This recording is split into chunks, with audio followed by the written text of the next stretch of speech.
Hi, Misha here, and it's winter, very cold out. Definitely can't go to the range, don't even really want to go outside to get the mail. And I was talking with a customer about guns that I own that I probably would never want to part with.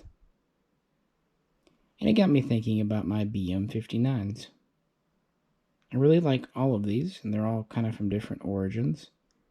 And it's not a gun you hear an awful lot about, even though parts kits builds have been available from, say, Classic Firearms and others in recent years.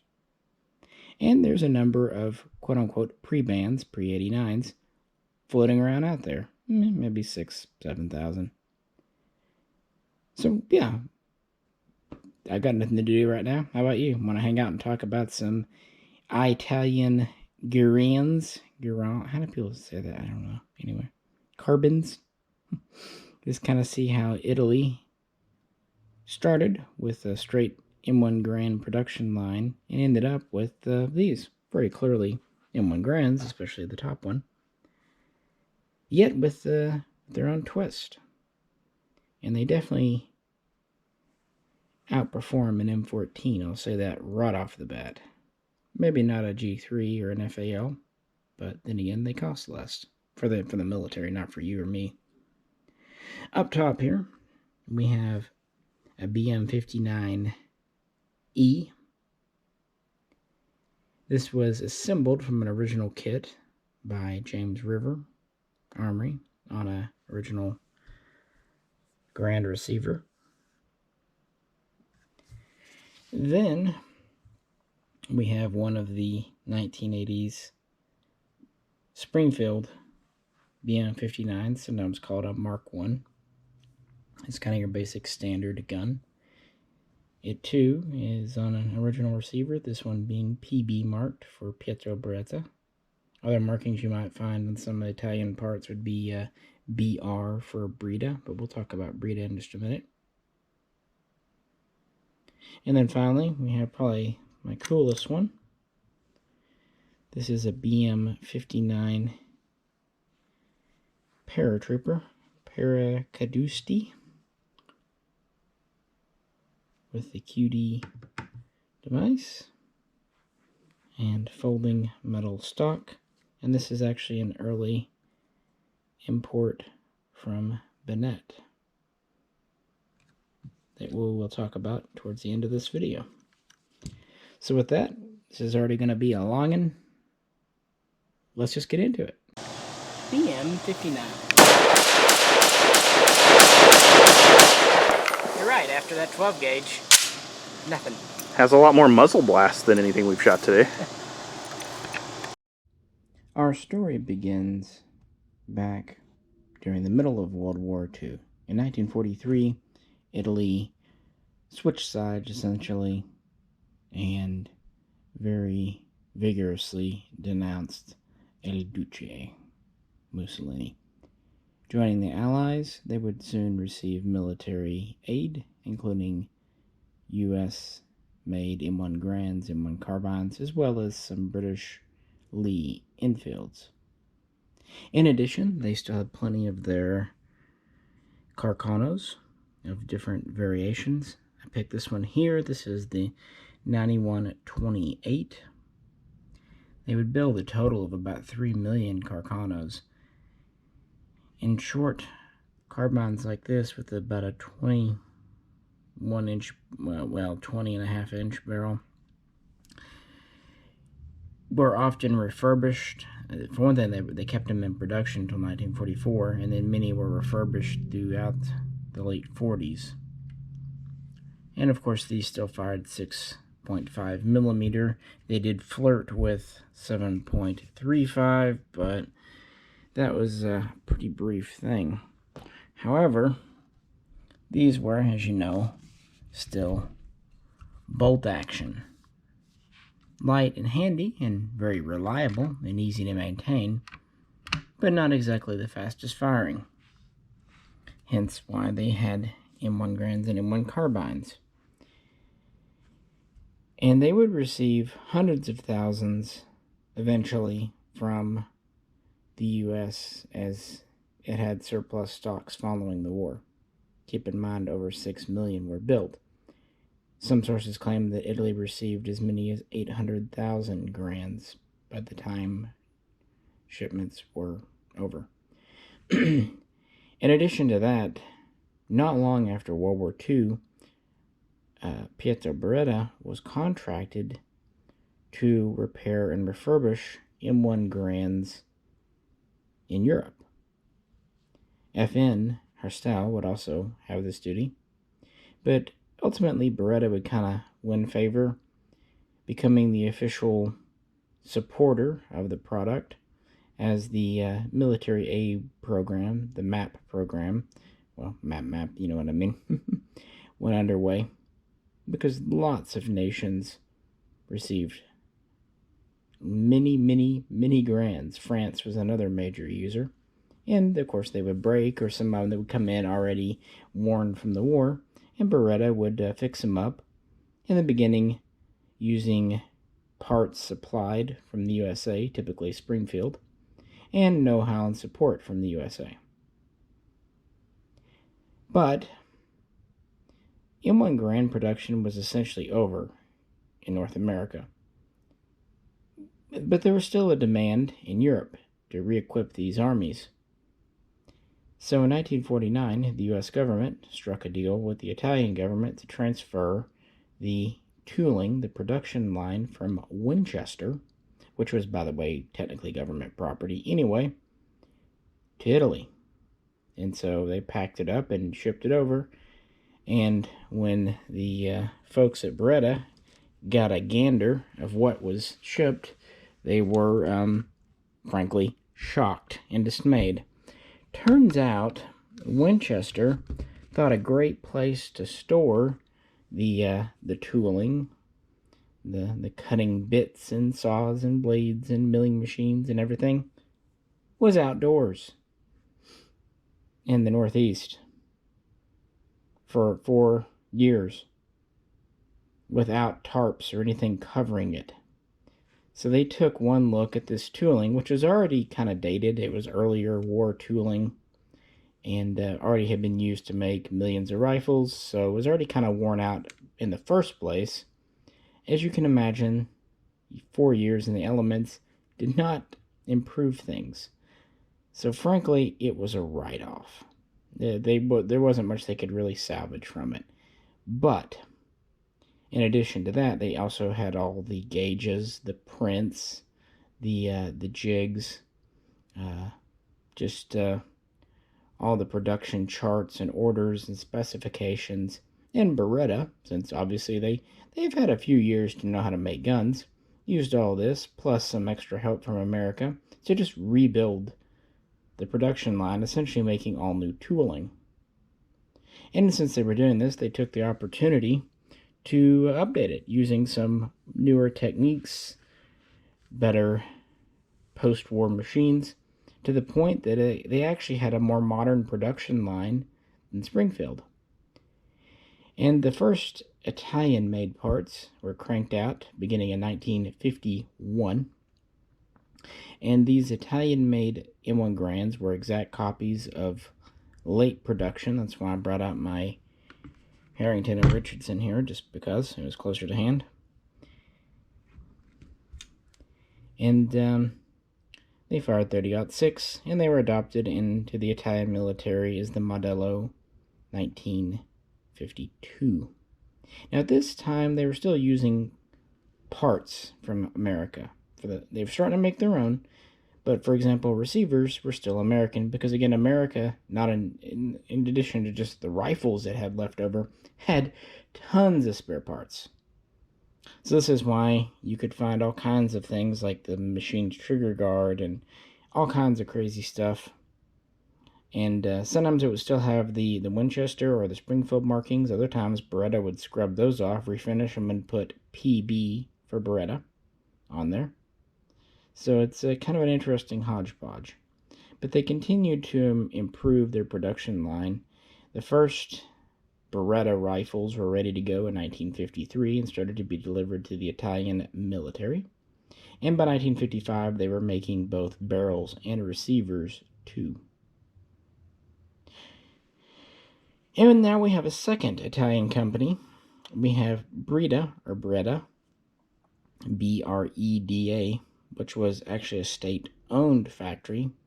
They would also produce the model 1952, although it seems like they probably were using quite a few parts from either Beretta or Beretta's subcontractors. Like, for example, some of the barrels were contracted out to other Italian firms, as would, of course, wood furniture. Pretty common thing. And they would not just supply these to Italy. No, they would supply them to quite a few European nations needing to top off their supplies. A good example is Denmark. The Danish would acquire nearly 70,000 M1 Garands, adopting them as the model 1950. These would all be American, but they felt like they could use a few more, so they went ahead and grabbed 20,000 Italian-produced examples, which seem to have come from the Beretta factory, at least predominantly,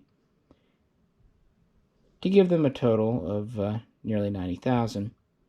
And I mention it because you often find these Danish contract Garands with the crown on them in America, including a recent batch from Classic Firearms. Well, recent meaning about a year ago now.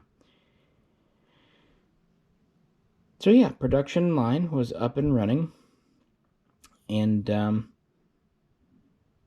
really the Italian Garands are among the nicest ones ever made. They're made with Italian craftsmanship, high-grade materials to original specifications, with support from the original makers, America. And they took their time and they did it right. But at this point, they're still just copies of the original, although license built. I guess if it were in the HK world, we would call these contract guns.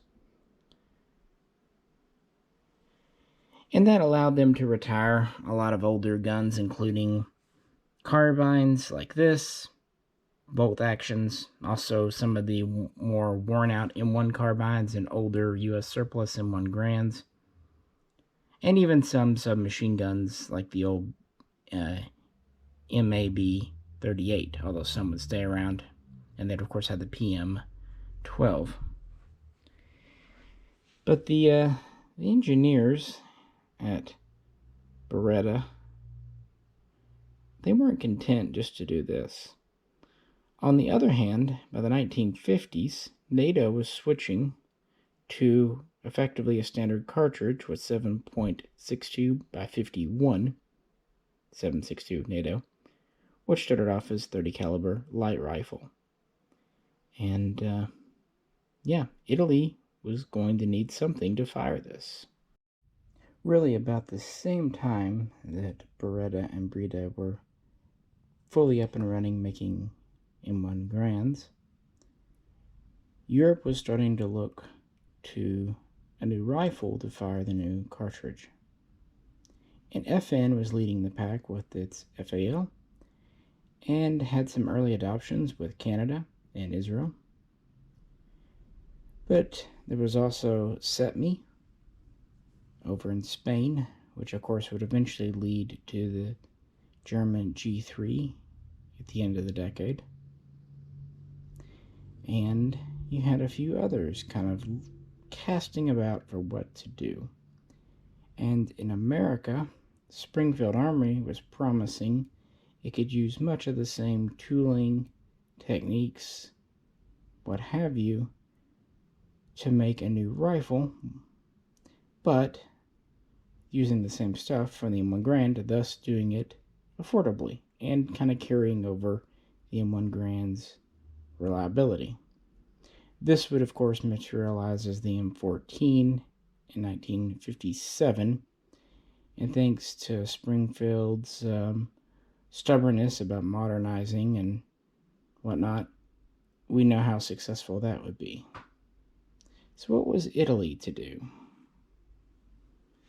Well, they basically took the M1 Garand, shortened the barrel by half an inch, rechambered it, or built new barrels to fire 7.62 by 51 millimeters vis-a-vis 63 for 30-06, and gave it a detachable 20-round box magazine made of steel.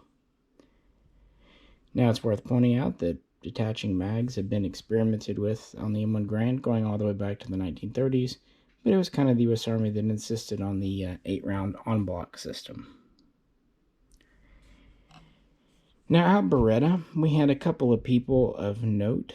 We had Domenico Salza, who was the lead designer beginning in the mid-50s there for this program.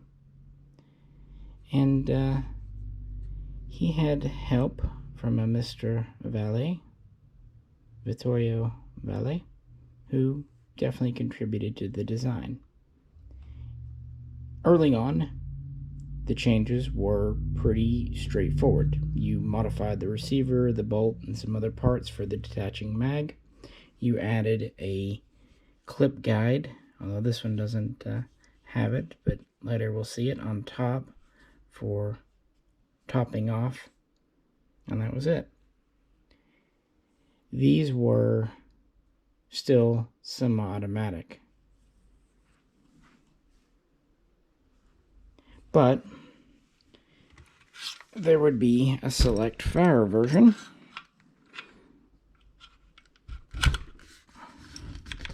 with a switch placed here in this hole, turning the M1 Garand potentially into a modern battle rifle, even if being in 308, 7.16 NATO is less than practical. To help kind of check that recoil, they gave it an asymmetrically ported muzzle brake to kind of push it down into the left. Pretty good chunk. It's worth pointing out that while they shortened the barrel by ½ an inch, that muzzle brake added nearly 2 inches, meaning that overall our length is well over 44.5 inches, so longer than an M1 Garand, and heavier too because of the box mag. They would also soon introduce a rubber recoil pad. Still has a spot in the stock for cleaning it to again help shoulder it and just generally speaking use it, because yeah, why not?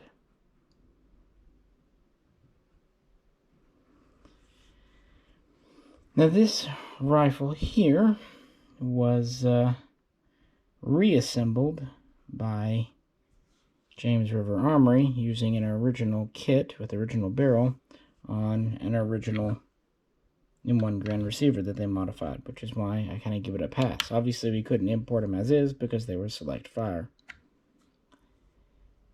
This is kind of one of the reasons I didn't grab one of the guns that Classic Firearms had in 7.62 by 51. Even though I really wanted one of the Grands at over 2K, I just couldn't quite justify it. Oh well. And I thought this was a fair representation of early versions because they were using still US receivers often, or remarked ones, and oftentimes original barrels that were modified. Now this was kind of the first proposal, not just for Italy, but for export, because lots of nations, again, Beretta had been kind of supporting the M1 Garand in Europe and elsewhere. They thought, hey, this will give cash-strapped nations a way to modify their existing guns, quick, easy, keeping the durability and reliability. Yeah, changing the barrel did require a little bit of alteration to the gas system, but not a whole lot. And they put a lot of effort into designing a very solid, sturdy magazine. It was actually hoped that there would only be maybe 2 mags, even maybe just 1 issued with guns. But so they wanted to make the mags very dependable. And they wanted to be able to reuse pretty much all the original M1 Garand parts. And this has gone by a few names. Originally it was called the Type E Garand, or the Type 2, or the Tipo 2. But of course later it would be folded into the entire BM59 line, because it was kind of a concurrent step. Again, this was made just as much for export as anything else. Again, the The E version would be select fire.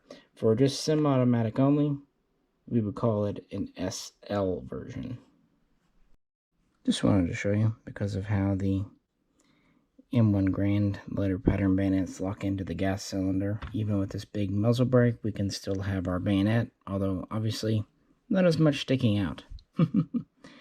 But it can support the standard M1 Garand bayonet on this pretty lightly modified version, honestly. Standard lug there.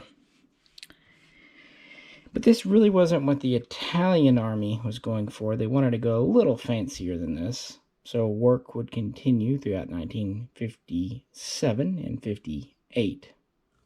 And as far as foreign users, they did get a few contracts, but it wasn't a runaway success. I think a lot of nations were okay with spending the money to get something a little more modern, a little newer. And with that, let's get into the BM59 proper. It wouldn't take long before Beretta had a working prototype. Unlike Springfield, they really were trying to do this efficiently, quickly, affordably, and trying to reuse as many M1 Garand parts or production line facilities as possible. Plus, they just had a lot of skill at the company. The first prototype that really received a lot of testing was the BM58. It went through a few minor revisions and then became the BM59, and there were a lot of versions. Now, the earliest ones were still more M1 Garand style. For example, there was the BM59D that was more like this, more M1 Garand style, but they started to integrate things like an early version of the bipod. There's also the BM59GL, an early grenade launching variant. And really the first one to kind of get standardized at Beretta, and thus even in the military, is the BM59 Mark I. And it was a transitional model, and quickly led to the Mark IA or Mark I Modified. And that's where we start to see some more familiar features like the kind of classic bipod. The winter trigger here, the fold-down trigger, would either come in with the Mark I Mod or the Mark II. This one does have the clip guide for topping off the magazine.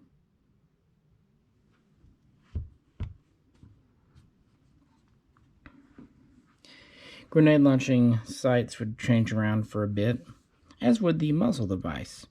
They worked on this so-called tri-compensator to check recoil. This is the earlier 5-inch version, and it has the M1 Garand style bayonet lug still. Interestingly, they did change the gas plug to go to more of a hex style. And then, of course, with the Mark II, they would introduce the more common 7-inch pattern compensator. It has a bayonet lug that might look a lot like an M16. It was actually meant to take a modified M1 carbine bayonet. Essentially, they enlarged the ring to go around it. It has flash hiding and compensation abilities, and it has a grenade ring here on it. It does add length, of course, but it does give a lot more flexibility. Here are our folding grenade sights. And here, yeah, notice that they really cut back on the forearm. The the converted versions here, thanks to the box magazine and the muzzle and the rubber butt plate, were heavier than an M1 Garand, over 10 pounds. And they were longer, too, at nearly 45 inches. So they wanted to correct that. With the BM59, they shortened the barrel to 19.3 inches. And, of course, then they added back on quite a bit of length with these devices, either 5 or 7 inches. It is worth noting that the barrel does protrude into the device a good ways. Of course, they also would modify the op rod and the gas cylinder. That would come about in a couple of different phases. They would cut back the forearm, the handguard, to all save on a little bit of weight. And they would retain the rubber butt plate, although they would introduce some with this flip-up butt plate to use as a shoulder rest. But many others would continue to use the traditional. Both of them would have a storage compartment for a cleaning kit, though. And they still fed from the excellent 20-round detaching magazines. So with their efforts, even with the extra hardware like the bipod and the device, they were able to get the weight down to about 9 3/4 pounds. Still pretty heavy, but then again, this was also select fire. The compensator on these was actually highly effective, but still yet, the extra weight was good for kind of going against that. And they were able to get the length down to about 43 inches. So they saved nearly 2 inches and had a better, more effective compensator. Notice it has a bolt hold open on the empty mag here. And unlike a lot of other guns back then, if I can do this without pinching myself, it does have a release here. Kind of using the position from the M1 Garand clip there. There's our clip guide. One other fun feature that was introduced with the later Mark I mods and Mark IIs was a rotating rear sling swivel. So it could either be on the bottom or side. And the front swivel could either be positioned on the side, as I have mine here, or on the bottom. And the idea was side use for more mechanized cavalry type thing, more of a quote-unquote carbine. Bottom use for more traditional infantry. Pretty thoughtful. In fact, this whole gun is thoughtful.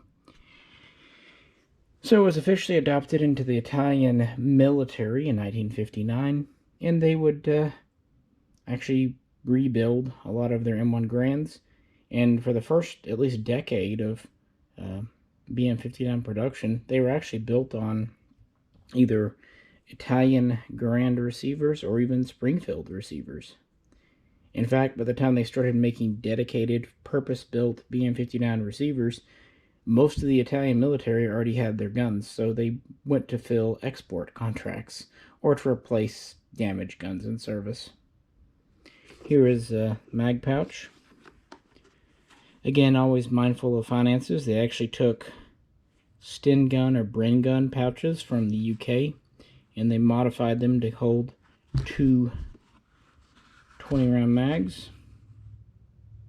And they would either issue 2 pouches or 4 for the most part. Although there's also reports of some soldiers only getting 1 mag with a gun. Sling-wise, they would use M1 Garand slings. They would also make their own sling here that's slightly different. Still in the same pattern, but you can tell these because they have these neat little rivets in them. And they did slightly improve the M1 Garand's op rod system here, which was a bit of a, not a problem, but it was always a bit of a weak point in the design. But since they stuck so close to the original, they did inherit the M1 Garand's reliability, dependability, and overall, very good accuracy. And like I said, this one has the shorter comp on it. To take it off, all you have to do is remove your gas plug and unscrew it, and you can put a longer one like this on. But I don't know, kind of like having the short one on here. It's nice to save a couple of inches. The only real downside, I guess I couldn't launch grenades from it, but I'll live. But still not content with just a basic short rifle to be used for both infantry and cavalry.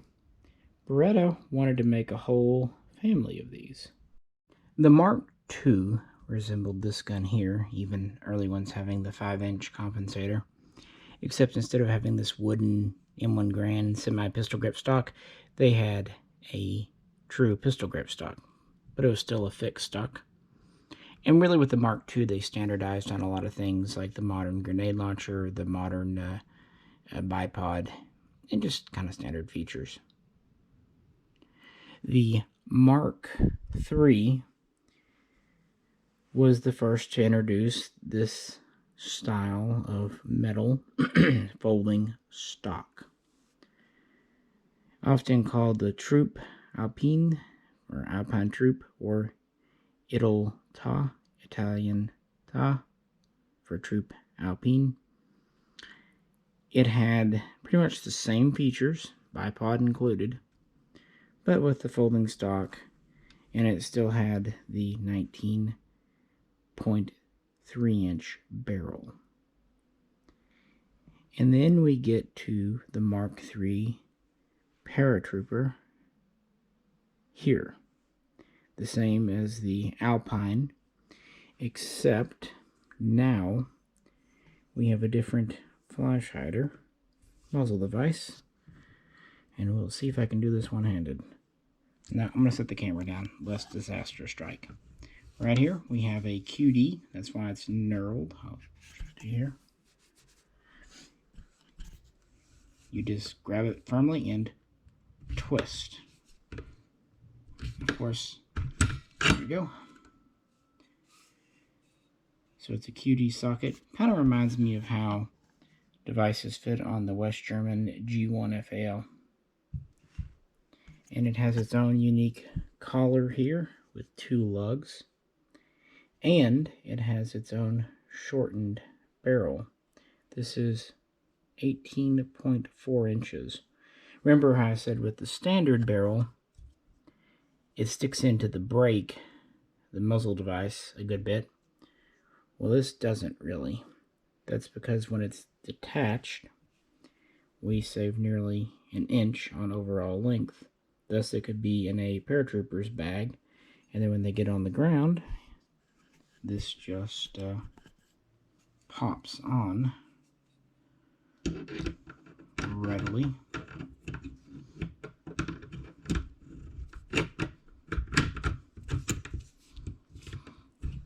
And locks on plenty secure. I guess I thought it was secure enough to even do rifle grenades.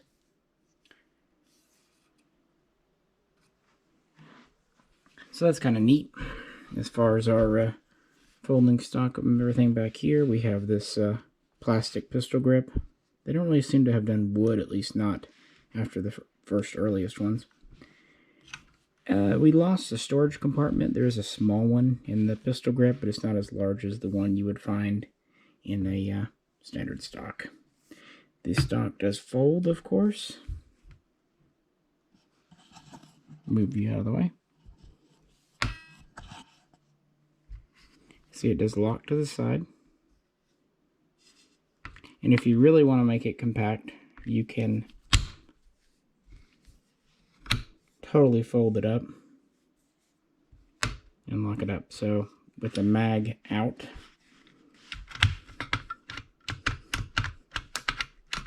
sorry, this one fits really tight apparently.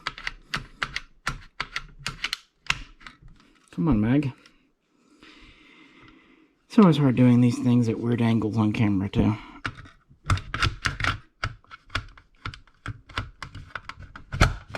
There we go. Sorry about that.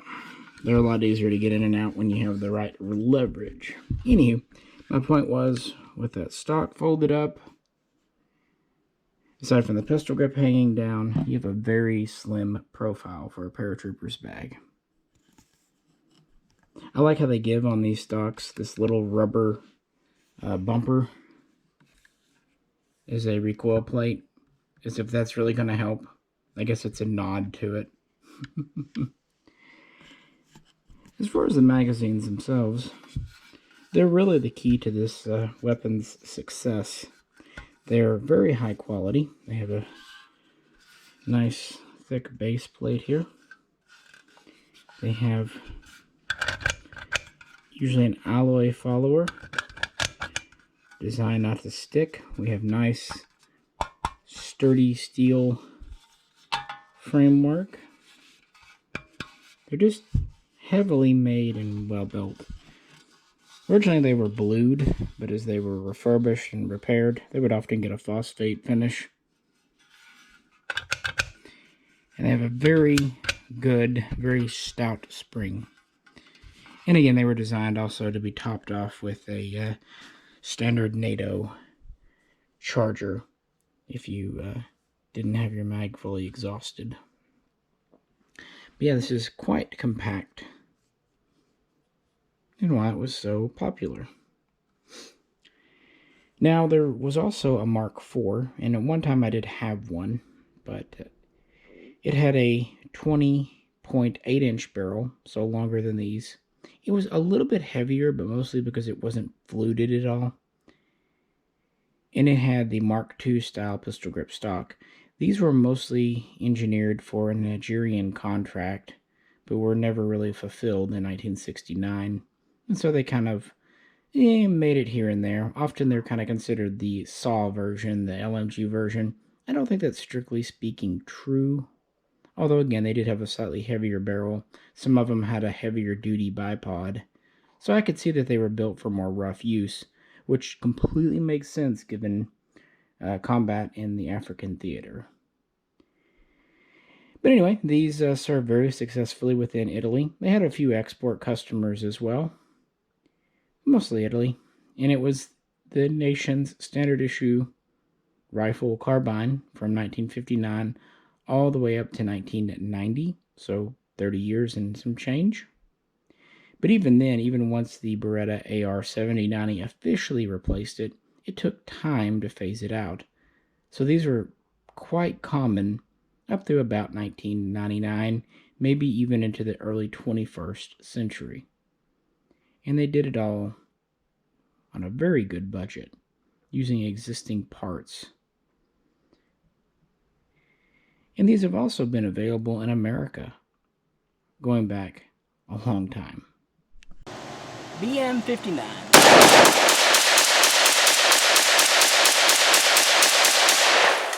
That seemed to work better. BM59.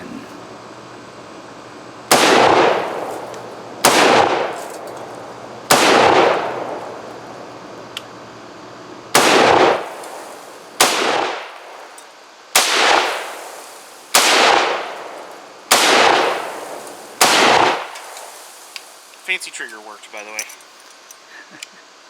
That's it's really fun to shoot. I mean, of the M1 Garand, the M1A, and the BM59, I think the BM59 is my favorite to shoot of all of them. The first semi-automatic BM59s appeared in America in 1964. Well, sort of.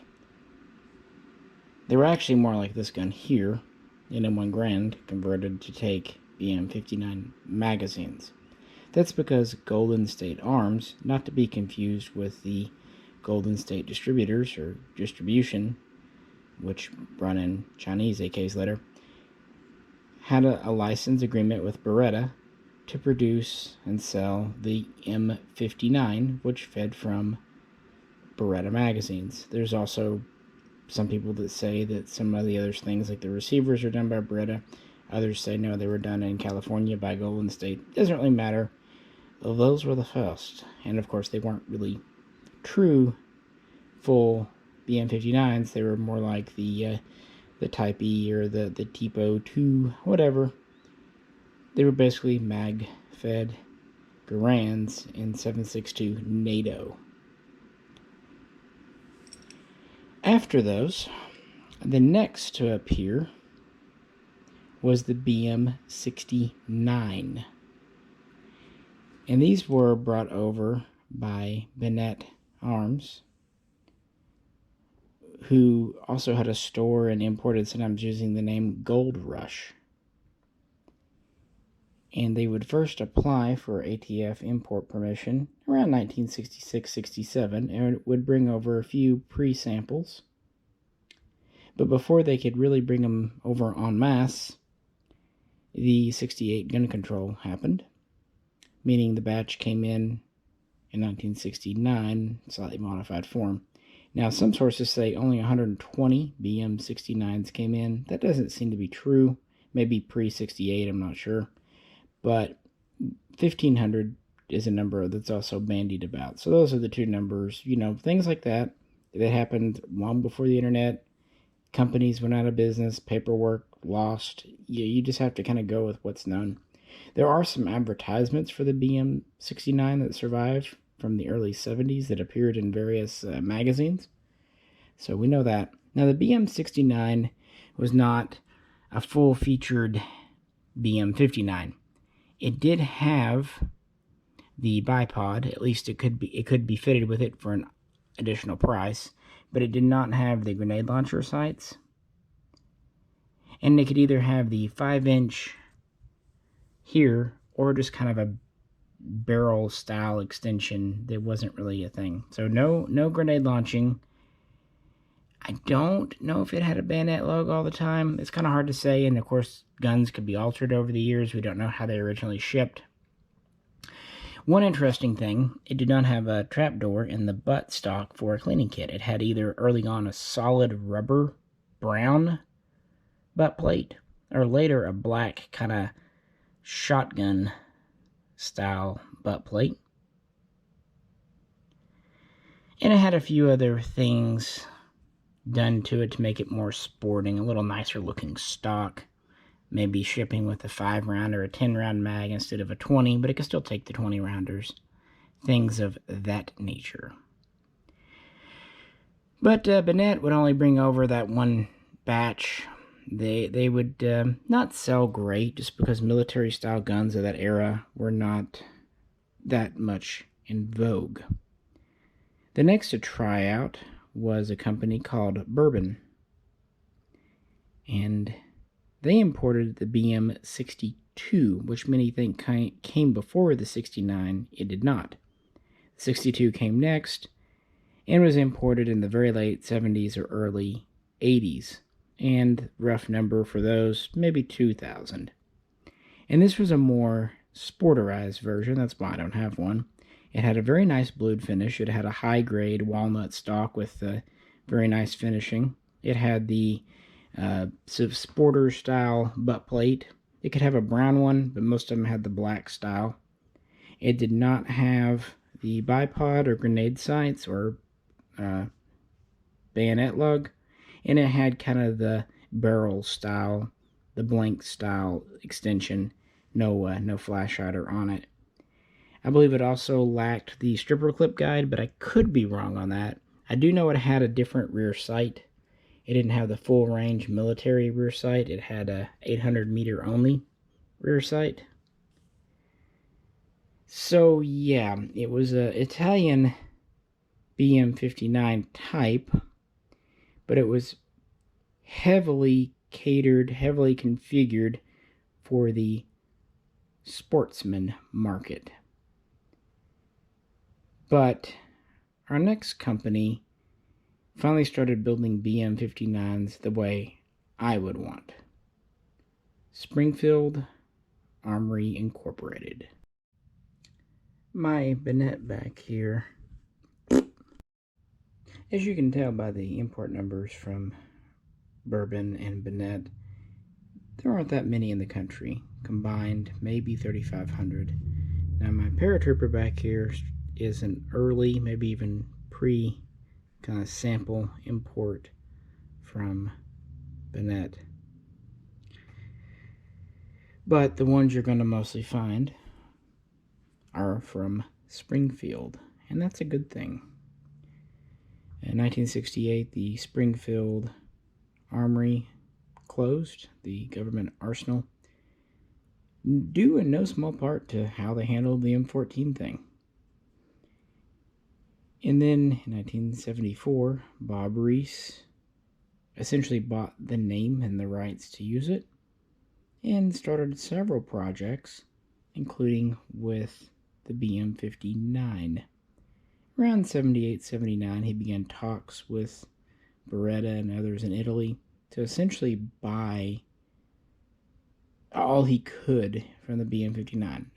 Not just guns, but leftover receivers, barrels, stocks, grips, what have you. Because by this time, after 20 years of production, they're about ready to wrap things up, and they're working with the AR-70, developing it into the 70-90. They know that its days are, coming to an end. And so they don't need all this stuff. And Reese buys literally tons from Italy. And they start assembling them here in the USA under the Springfield name. And they first hit the market in either 81 or 82. And they did many configurations. Now it's worth pointing out there are two basic receiver types. Some were built on PB marked receivers, and these typically have a pretty standard serial range. Others are built on Springfield marked receivers that usually start with 000. And some say that those receivers actually started off as incomplete forgings out of Italy. I've never been able to 100% confirm or refute that. So, it's kind of common lore. May or may not be true. But the rest of the parts were almost always Italian, especially early on. Stocks, barrels, what have you. And unlike the BM62 and 69, the Springfields here would be made to military standards with all the cool features. Now, they did have some sporter versions, some more refined versions, but since they had all the parts, most of theirs would have grenade sights and what have you. So there's an ad from 1985 that gives us a bit of price. Now, those of you who are looking at buying a BM59 today might think it's expensive. If you look at that ad, the standard model like this was listed for about $780. Okay, that doesn't sound too shabby. Just now I ran it through an inflation calculator. That is equivalent to $1,896.23 here in February of 2021. So, $2,000 with tax. And that's for the base model. Now, they did do some more M1 Garands that take magazines type thing, a little bit cheaper models under the BM59E styling, but if we're talking this style, yeah. And it just goes up from there. They did do a Mark IV, and they're the ones who started really using the Nigerian name. It is worth pointing out that they started to run out of pistol grips, so they started making wooden pistol grips here in America. So if you see a wooden grip on a Springfield, it's not an Italian part, most likely. They also did the Alpine version, so folding stock and 19.3-inch barrel. And they did the Paratrooper special with the shorter barrel and the QD muzzle device. Those back then were kind of the high end. They wanted $1,100 for one back in 1985. Running that through the good old inflation calculator, that is $2,674 and a couple of cents left over. So call it close to $3,000 after tax. And keep in mind, back then you couldn't just hop on the internet and get the best price. You ordered one through your dealer. He charged whatever markup he wanted, and you waited probably 6 to 8 weeks if they were in stock. Things were a lot slower back in the 80s.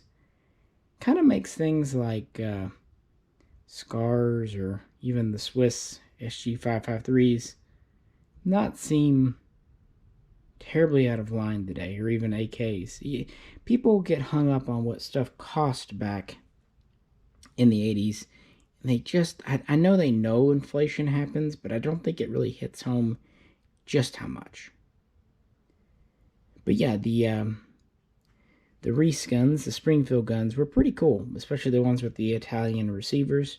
So even though they were put together here, all the parts were from there, and they were the ones in the pre-ban era that gave us full features. That was pretty much your only option unless you wanted to get a BM62 or BM69 and then rebuild it with appropriate parts, which by the time you did that would be as expensive or more so. And Springfield did some other neat kit builds back in the 80s. The SAR 48 match or heavy barrel, the Israeli one, comes to mind. And these were a pretty good success for Springfield, although pretty spendy, as you can see. And they continued to market these until about 1992, by which time the remaining inventory, which was pretty depleted, was transferred to a new company, the Reese company, under the Reese brand name. And they continued to build and sell BM59 types for another decade. And then they were almost out of parts, but they were still selling some leftover parts. But then they finally shuttered in 2010. And their inventory, what was left, which wasn't much, kind of got scattered to the winds. Very neat guns, but they were always expensive and kind of high-end. I remember seeing these at gun shows back then. And they had a good reputation. Kind of what helped give Italian guns a good reputation after some of the stuff said about Italian guns before that.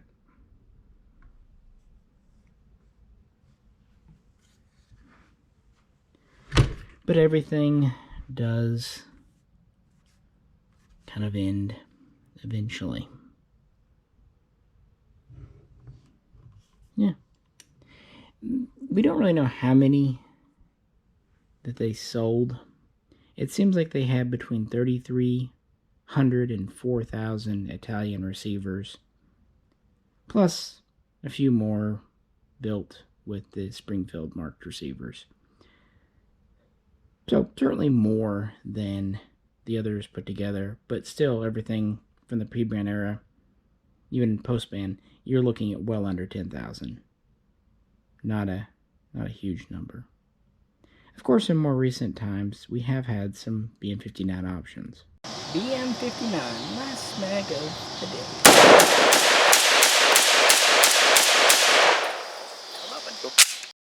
Kind of wrapping back around to end where we started, parts kits. First, we saw some BM59E kits, or SL. Some of the people say these came in from Argentina. Doesn't matter, the kits came in, and these often had their original barrels. And then more recently, in the last few years, we've seen some BM59 Mark I or Mark II style kits. But unfortunately, they had to come in with their barrels cut up. But the good news is, since these can be built on a modified M1 Garand receiver and using a modified M1 Garand barrel, there have been several makers. Like I said, this one here of mine was done by James River. There are other folks who have done them. Now, this isn't probably something you want to do in your garage. These receivers are very strong, very tough. So trying to cut into one could be problematic. Even if you do manage to cut a receiver for the mags, then you will have to reheat treat it. And yeah, best to let professionals who know what they're doing and have warranties do it. Just my opinion. And at times you could get these kit builds for $1,200 to $1,500, which, considering the uniqueness of it, not bad. And magazines have kind of been all over the place. At times they've been as much as $100, but with the surplus coming in, they've dropped down to as low as $30. I think right now they're kind of at about 40 or 50. They're not in super supply, but they're easier today to get than they were, say, 10, 20 years ago. Trust me. So that is an option, and it's a really neat gun if you can't find a Springfield for a decent price. And here they are, all lined up again, my 3 BM59s. Really like these. I haven't had a new one to show you, but, you know, selling the Mark IV, I don't really regret it. It was neat, but it was very similar to the E. And needs must and all that. The E I really like. It's a good shooter one, being a kit build, and it's so close to an M1 Garand. It's basically a 7.62 NATO, a 308 M1 Garand that just happens to be fed from magazines. So that's always fun. The Springfield here, I've had this probably the longest of these, and it was one that I had wanted to pick up for years, but I had to wait for the right one. I wanted one on a Beretta receiver with all the features, and for a price that was reasonable. Finally, it came all around about 5-6 years ago. And this Paratrooper actually came from the same source, maybe 6 months after. And it just has an interesting history. I really think this stock is cool to look at, not to shoot necessarily. And the QD muzzle device is very unique.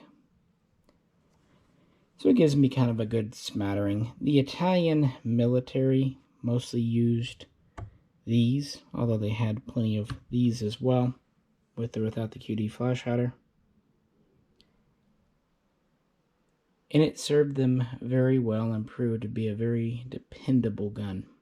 Is it the best 7.62 battle rifle? I don't know about that. But it might have been the best bang for the buck for the Italian military. They developed it quickly. It was a dependable gun. It had very few bugs that needed to be worked out. They were able to reuse their existing resources. And it served them quite well. I will say that it is decidedly better than the M14 on just about every possible front. Comparing it with like the FAL and the G3, you know, there's pros and cons. Might be fun to do a shooting video one day with all of those. Just why not?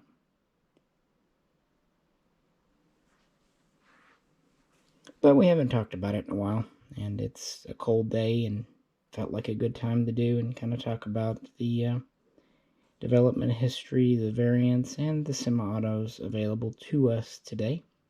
Parts kits still come up from time to time, as do builds from them.